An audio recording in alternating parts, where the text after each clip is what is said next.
नमस्कार।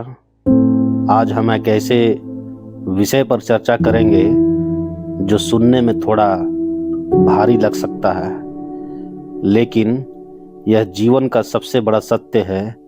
वह सत्य है मृत्यु। हिंदू संस्कृति में जन्म से लेकर मृत्यु तक 16 संस्कार बताए गए हैं, जिनमें अंत्येष्टि अंतिम संस्कार है। जब कोई व्यक्ति अपनी जीवन यात्रा पूरी कर लेता है तो उसकी देह को शमशान तक ले जाने की प्रक्रिया, जिसे हम शव यात्रा कहते हैं, उसका गहरा आध्यात्मिक महत्व है। अक्सर आपने सुना होगा कि अर्थी को कंधा देना बहुत पुण्य का काम है, लेकिन क्या आपने कभी सोचा है कि इसके पीछे वास्तविक अर्थ क्या है? शास्त्रों में कहा गया है कि मृत्यु केवल शरीर का अंत है, आत्मा का नहीं। जब हम किसी की अर्थी को कंधा देते हैं तो हम केवल एक मृत शरीर को नहीं ढो रहे होते हैं, बल्कि उस आत्मा को सम्मान पूर्वक विदा कर रहे होते हैं। यह क्रिया हमें याद दिलाती है कि एक दिन हमें भी इसी काठ या लकड़ी पर लेट कर जाना होगा। यह क्षण अहंकार के विनाश का दिन होता है।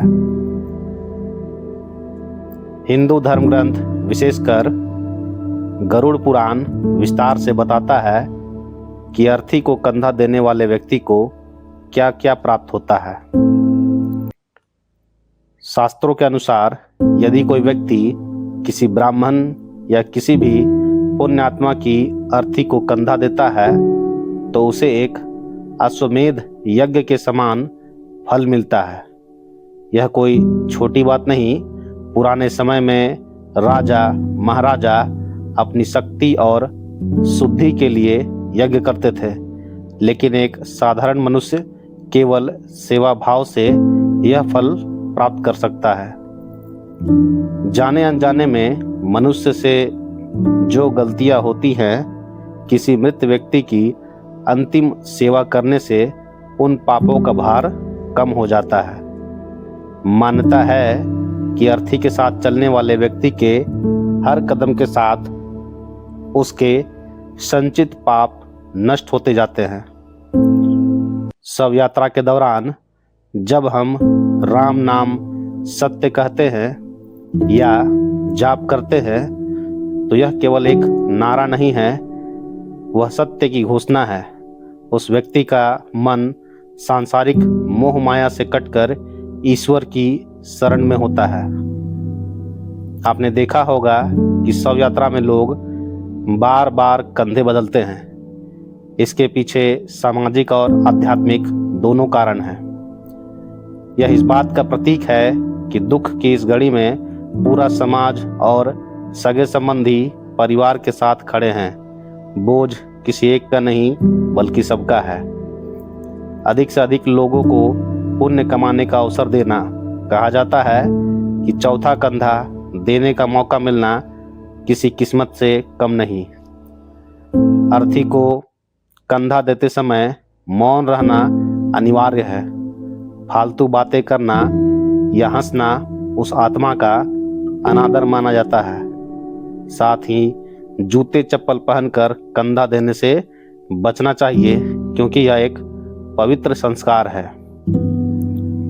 आज का विज्ञान भी यह मानता है कि मृत्यु के दृश्यों को देखना मनुष्य के भीतर वैराग्य पैदा करता है।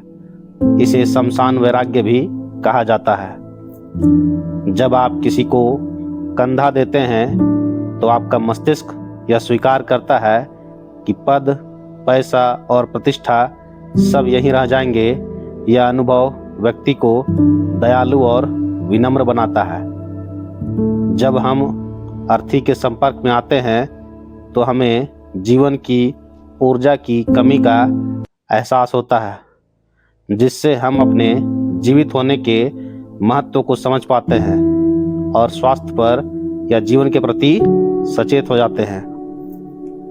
अंतिम संस्कार के बाद जो लोग कंधा देते हैं या साथ जाते हैं उनके लिए कुछ विशेष नियम हैं। शमशान में नकारात्मक ऊर्जा और बैक्टीरिया की संभावना होती है, इसलिए घर आने से पहले या तुरंत बाद स्नान अनिवार्य है। वापस आकर लोहे को छूना या अग्नि का दर्शन करना नकारात्मक शक्तियों को दूर रखने का प्रतीक माना जाता है। अर्थी को कंधा देना हमें यह सिखाता है कि जीवन में सेवा ही परम धर्म है। जो व्यक्ति दूसरों की अंतिम विदाई में सहायक होता है, ईश्वर उसकी राह आसान करता है। ये वीडियो आपको कैसा लगा कमेंट बॉक्स में ज़रूर बताइए। इसी तरह के वीडियोस आपके प्लेलिस्ट में प्राप्त करने के लिए हमारे चैनल को सब्सक्राइब कीजिए, शेयर कीजिए, लाइक कीजिए और कुछ प्रश्न दिमाग में, मस्तिष्क में उपज रहा है तो प्रश्न कमेंट बॉक्स में ज़रूर पूछें। धन्यवाद।